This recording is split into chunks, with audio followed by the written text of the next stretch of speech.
Flamengo mostra força no mercado e faz alegria do torcedor rubro-negro. Várias outras notícias do Flamengo. Você que tá aí, dá aquela moral de sempre, se inscreva no canal, meu filho. Botão aqui embaixo, inscrever-se, aciona o sino da notificação. Deixa o teu like, toca aí, meu parceiro, minha parceira. Tocou, então vem comigo, rubro-negro. Vamos às notícias do Flamengo. Mais um dia de treino no CT Ninho do Urubu. Sextou, né, nação rubro-negra? No CT Ninho do Urubu, treinando aí, faltando 5 dias para o retorno do Flamengo ao Campeonato Brasileiro, para o enfrentamento diante da equipe do Botafogo no estádio Newton Santos. Todo o elenco do Flamengo à disposição do técnico Felipe Luiz. Eu vou bater nessa tecla porque o Flamengo precisa mostrar evolução para a sequência. Que é Botafogo, que é Palmeiras no dia 19 às 4 horas da tarde, que é Fortaleza fora de casa, que está lá, né, quase sendo rebaixado. É o Racing também, né, no caso na Argentina, tem o Racing no Brasil também, no Rio de Janeiro. Então, espero que o Felipe Luiz aperfeiçoe e aumente o repertório tático desse time do Flamengo, porque realmente, nos últimos jogos, vídeo arbitragem, eu sei tudo isso, ok, mas tá realmente a situação difícil, tá? Na tarde da última quinta-feira, o ex-jogador e ídolo do Flamengo, grande zagueiro, um dos maiores zagueiros que o Flamengo já formou, se não foi o maior, Aldair, rapaz, fez uma visita especial ao CT Ninho do Urubu. O eterno zagueiro rubro-negro foi recebido pelos dirigentes portugueses José Boto, que é o diretor de futebol, e o Alfredo Almeida, que é o diretor da base do Flamengo, que aproveitaram o momento para registrar o encontro num clima de resenha e nostalgia.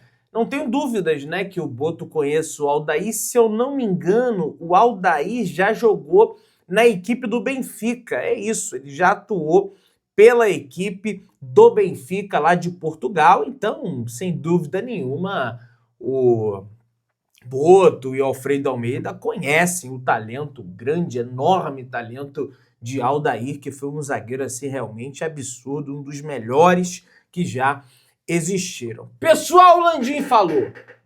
Pois é, Rodolfo Landim, um dos pivôs aí dessa polêmica Flamengo, Libra, Leila, direito de transmissão, assinou, não assinou, cadê a gravação da reunião que até agora a Libra não disponibilizou, mas eles afirmam que foi na reunião que foi feito o acordo, coisa e tal. Pois é, o Landim se pronunciou, tá de férias, ele disse que estava lá na Polinésia Francesa, mergulhando, enquanto a reunião do Conselho Deliberativo do Flamengo acontecia, que ele não tinha visto a apresentação didática excelente que o Conselho do Flamengo fez, e ele falou o seguinte, vamos ver o que o presidente do Flamengo, à época, falou sobre isso. Quando o estatuto foi assinado, não havia nenhuma negociação de direitos iniciada e ainda era esperada a possível transformação daquele grupo numa verdadeira liga, com a adesão dos demais clubes. Veja, não é em um estatuto que se esperava que fossem discutidos todos os detalhes de futuros contratos. Ali era importante constar princípios básicos, como, por exemplo, o direito de veto às futuras decisões que o Flamengo obteve. O resto viria depois. Então, Rodolfo Landim deixando claro, como já era sabido de todos, de que ele não assinou absolutamente nenhum documento, tá, autorizando, tá, a metrificação do cenário 1 proposto pela Libra em relação aos 30% de audiência, que é o que tira mais dinheiro do Flamengo. Isso não foi votado, e mesmo que fosse votado e a maioria desse maioria, não seria válido, porque é um voto que só é acatada a decisão perante a unanimidade, ou seja, a aceitação de todos os clubes da Libra. Então já está bem clara, até hoje a liminar, pelo menos até o momento que eu estou falando aqui, não foi cassada, está bem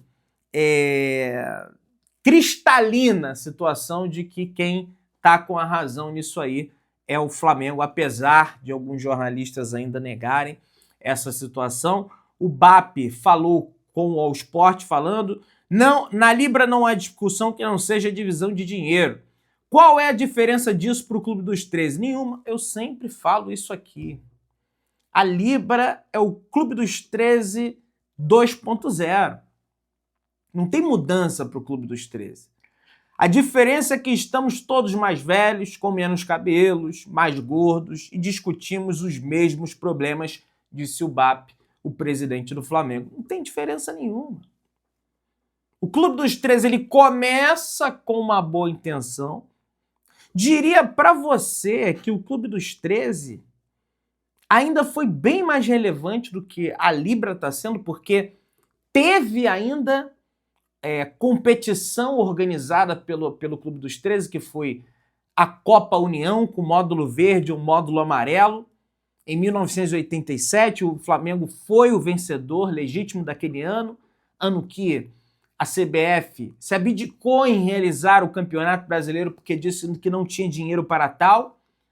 E aí dois grandes marqueteiros, um do São Paulo e um do Flamengo, que era o Areias, eu acho, se unem e vão em busca de patrocinadores e conseguem erguer esse campeonato com patrocínio da Coca-Cola, que tinha lá no gramado. Enfim, eu já li a história toda, pelo menos ainda houve ali, por mais que a CBF depois tenha entrado no meio do circuito, a revelia de Flamengo e o Clube dos 13, Eurico Miranda teria lá dado autorização, enfim, aquela coisa toda, senão a CBF ia falar que é uma liga pirata. Ih, é uma história, mas pelo menos ainda teve.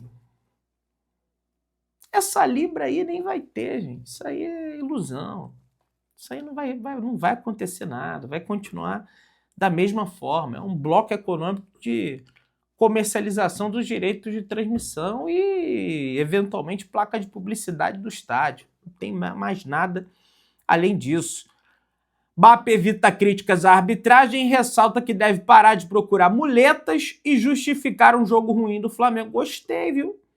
Gostei dessa declaração do presidente do Flamengo. Ele fala: como dirigente, a gente também tem que parar de buscar muletas quando a gente não joga bem. Eu não acho que o Flamengo perdeu para o Bahia por causa da expulsão do Danilo. A expulsão do Danilo compromete uma estratégia de jogo? Compromete. Atrapalha o plano que foi montado? Atrapalha. Mas não é verdade que o Flamengo perdeu aquele jogo e a liderança por causa disso. Sim, concordo. Até porque o Flamengo ele não perde a liderança em função apenas daquele jogo. O Flamengo perde a liderança porque não ganha do Vasco no Maracanã, porque não ganha do Cruzeiro no Maracanã, porque não ganha do Grêmio no Maracanã, que é um time que está bem abaixo em relação ao Flamengo, se você visualizar a tabela. Então é uma sucessão de fatores, é um momento difícil de oscilação, de viés de queda do time do Flamengo na temporada, e que o Felipe Luiz tem como responsabilidade restabelecer o bom desempenho do Flamengo, sobretudo com esses 10 dias, tudo bem que 3 foram de folga, mas uma semana de treino que ele tem aí para recuperar o bom desempenho e com a presença de todos os atletas. Não tem ninguém no departamento médico, não tem ninguém convocado.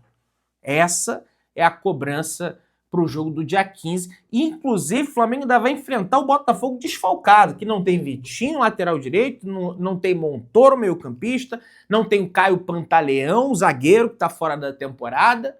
O Vitinho está convocado para a seleção brasileira, não vai dar tempo do cara chegar, então vai pegar uma equipe que também está em viés de queda, de desempenho, né? Então não tem desculpa. Ah, o gramado... Não quero saber. Pessoal, desfalque de peso, mais um, no Racing para enfrentar o Flamengo. O zagueiro Fraco Pardo, titular da equipe argentina, teve uma grave lesão muscular confirmada e não fica à disposição do duelo da semifinal da Libertadores. Além de Fraco Pardo, a gente já havia comentado o desfalque de Elias Torres, que rompeu o ligamento do joelho e também será desfalque na partida entre Flamengo e Racing. O Fraco Pardo já é um jogador de mais peso ali para o Racing, que o Racing perde, porque se trata de um zagueiro titular. Já, um pouco vou me chamar de Zacarias, Tirulipa, enfim, o cabelo aqui. Já o Elias Torres é de menos importância, porque o Elias Torres ele é reserva, mas não deixa naturalmente de ter ali a sua, enfim, entrava nos jogos, enfim, mas perdeu 2 jogadores aí a equipe do Racing. Não significa que o Flamengo vai passar por causa disso, tem que jogar e tem que jogar sério, com garra, com gana, com vontade, que os caras vão vir com tudo. Pessoal, o Sport oficializou a venda do mando de campo para a partida entre Sport e Flamengo, jogo esse pela 6ª rodada do Campeonato Brasileiro, se não me falha a memória, atrasada em função da participação do Flamengo no Mundial de Clubes. Eles retiraram a partida da Ilha do Retiro e colocaram na Arena Pernambuco. Ué, Pedrão, não faz tanta diferença assim, porque é tudo Recife.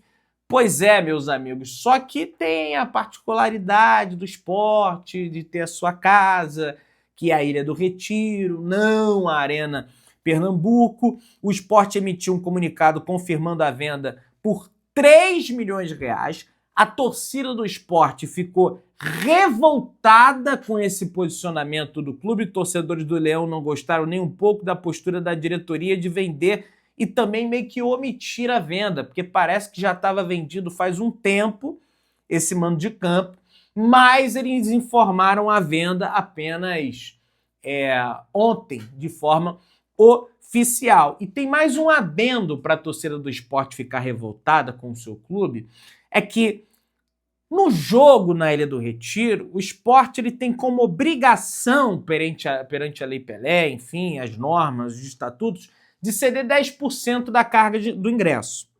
Como eles venderam o mando de campo, o mando não é mais deles, e sim de um grupo de empresários, enfim, da empresa que comprou, a empresa, tá aqui no contrato, vai dividir de forma diferente. Em vez de ser 90-10, vai ser 70% de carga para o torcedor do Sport e 30% de carga para o torcedor do Flamengo. Então teremos uma torcida do Flamengo aumentada nesse duelo diante da equipe do Sport. Só espero que o gramado da Arena Pernambuco esteja bom. A gente sabe que o gramado da Ilha do Retiro o pessoal elogia, diz que é muito bom. Não sei como está a utilização do estádio, não sei se está abandonado, porque o Santa Cruz tem o estádio dele, o Náutico tem o estádio dele, o Sport tem o estádio dele. Quem usa esse estádio, né? Pessoal que mora no Recife pode responder melhor. Dizem que é um pouco isolado ali também, aí não tem problema nenhum. A questão é realmente o gramado. Vai ter tempo, né, para tratar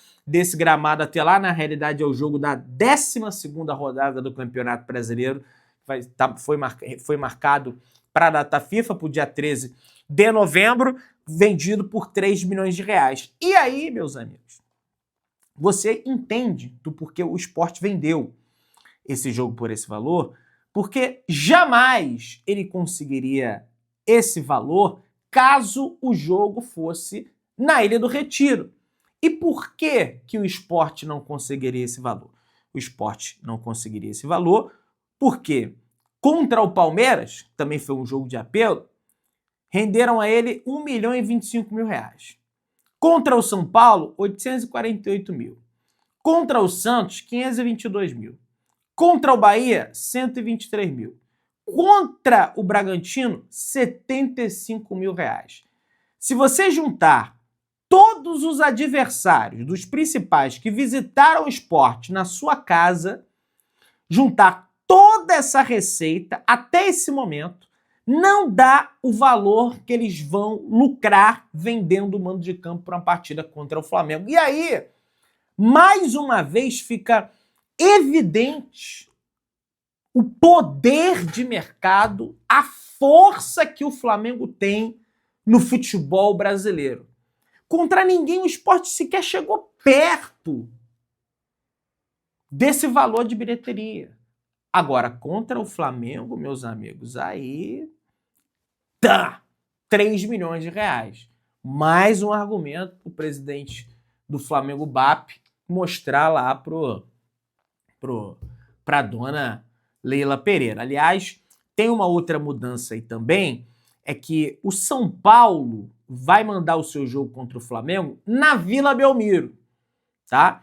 Jogo esse está marcado para o dia 5 de novembro, estava marcado para o Morumbi, mas em razão de shows de Imagine Dragons, Linkin Park e Dua Lipa, a partida foi remanejada para a Vila Belmiro, pessoal. Então não será mais no Morumbi, será na Vila Belmiro. Eu já tinha até comprado a passagem aérea baratinha que eu achei, rapaz, para ir para Congonhas, lá pertinho. E aí eu vou ter que desfazer. Estou tentando desfazer. Tá dentro dos 7 dias. Prazo esse que o Código de Defesa do Consumidor estabelece para você se arrepender de uma compra, mas mesmo assim a Smiles não quer cancelar. Mas eu já, meu irmão, já corri atrás da medida caminho. Valeu, Smiles?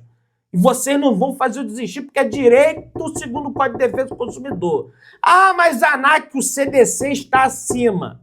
E já é consenso no Tribunal de Justiça do Rio de Janeiro, tá? Já tem decisão, já tem jurisprudência em relação a isso, tá? Já consultei, inclusive, advogado Dr. Rodrigo Hollenberg, mandou um abraço aí para ele. Vou até o final, até você devolver as minhas milhas. Mas vamos lá, pessoal. Ó, Benfica, Sporting e Porto, na realidade, o Jorge Jesus deu entrevista aí a um lugar chamado Portugal Football Summit, acho que era uma palestra lá, e ele falou o seguinte: Benfica, Sporting e o FC Porto são grandes clubes, mas o Flamengo tem 50 milhões de torcedores. É o clube com mais torcedores no mundo, falou o presidente do Flamengo, o técnico do Flamengo, Mr. Jorge Jesus, tá? Enfim, sempre relevante, pelo menos no meu ponto de vista, trazer as declarações do Mister, sobretudo quando ele está falando sobre o Flamengo. O Flamengo, nos bastidores, também avança nas renovações do técnico do Flamengo, Felipe Luiz, e também o jogador, o camisa 10 da Gávea rubro-negro, De Arrascaeta, que tem contrato com o Flamengo até o final do ano que vem, de 2026. A situação do Felipe é um pouco mais delicada, porque o contrato se encerra ao final do ano. O BAP já deu uma entrevista dizendo que deseja renovar com o Felipe já falou que deseja renovar com o Flamengo, mas quer discutir isso aí para o final da temporada, com o encerramento das competições. Acredito que nem precisa do encerramento do Mundial, que vai ter depois. Eu acho que com o encerramento das competições isso aí já vai ser definido, e a questão da Arrascaeta já está sendo discutida internamente pelo José Boto, pelas pessoas ali responsáveis por essas situações. Pessoal, o negócio é o seguinte: o Felipe Facencani trouxe uma informação alguns dias atrás dizendo que o Palmeiras estaria perto de acertar a contratação do Gerson para a próxima temporada, né? Que o Palmeiras teria interesse na contratação do Gerson para a próxima temporada, tá? A ESPN fez essa publicação também, enfim. E aí, meus amigos, numa publicação do Gerson, lá junto do Zenit, que é o seu clube atual, postou uma foto dele lá com a camisa do Zenit, coisa e tal. Um torcedor do Palmeiras comentou o seguinte: @Leila Pereira, marcando a presidente do Palmeiras. Já posso ir buscar ele no aeroporto? E o Gerson curtiu a mensagem desse torcedor do Palmeiras, meio que endossando ali a brincadeira do torcedor do Palmeiras, tá? Quando a ESPN acessou a publicação do ex-meia do Flamengo, já havia mais de 7 mil comentários. Agora já são mais de 12 mil comentários referentes com torcedores do Flamengo bravos, em função dessa curtida, e torcedores do Palmeiras, evidentemente, eufóricos. Minha gente, eu acho que isso aí ele tá achando bom, que ele quer estar na mídia, porque convocado não é mais, né? Jogando lá no time, mal tá jogando. Então, é uma forma de estar ali na mídia. Pelo menos eu interpreto dessa forma. E se quiser aí também, que vá. Se inscreva no canal, aciona o sino, deixa o like, tamo junto, saudações rubro-negras.